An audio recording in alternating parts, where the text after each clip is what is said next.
Andyan kayo sa panahong gusto ko nang lisanin ang mundong to dahil sa bigat ng aking pasanin. Mga problema ko na kayong nakakaramdam, mga pangarap ko na kayong nakakaalam. Kayo ang aking gabay, kaya hindi bumigay. Mga sama ng loob na dinadaan sa tagay, kayo ang nagpalakas ng loob upang kumasa. Hindi nyo ko pinabayaan na ako'y mag-isa. Sa hirap man o sarap, o meron man o salat, nag-aambagan lahat, walang walet sa balat. At kung anong nakalapag ay pinagtsatsagaan, problema man na kay bigat inyong pinapagaan.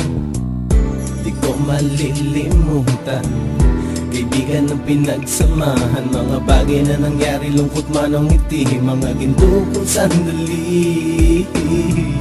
Di ko malilimutan, kaibigan ng pinagsamahan, mga bagay na nangyari, lungkot man o ngiti, mga ginto kong sandali.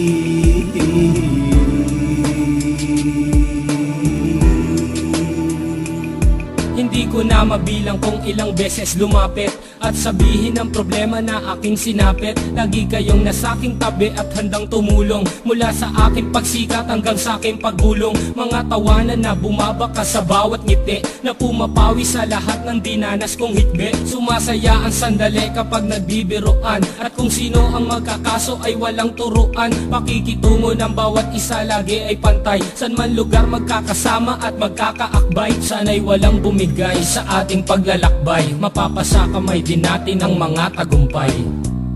Di ko malilimutan, kaibigan ng pinagsamahan, mga bagay na nangyari, lungkot man o ngiti, mga ginto kong sandali.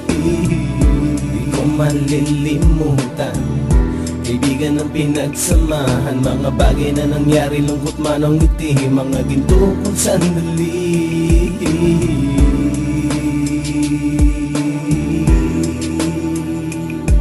Ito ay simpleng kanta na aking naisulat upang iparating ko ang aking pasasalamat. 10 ng ating samahan at mga kabilang, at ilang kaibigan ko na naging magulang. Kayong nagmulat ng aking mata upang makita na masaya pa rin tayo kahit walang kinita. Sa kagustuhang umunlad, sabay-sabay nangarap na balang araw makamit at ating tong mahanap, na kahit na ang isa sa atin ay makatalisod para tumatag ang samahan at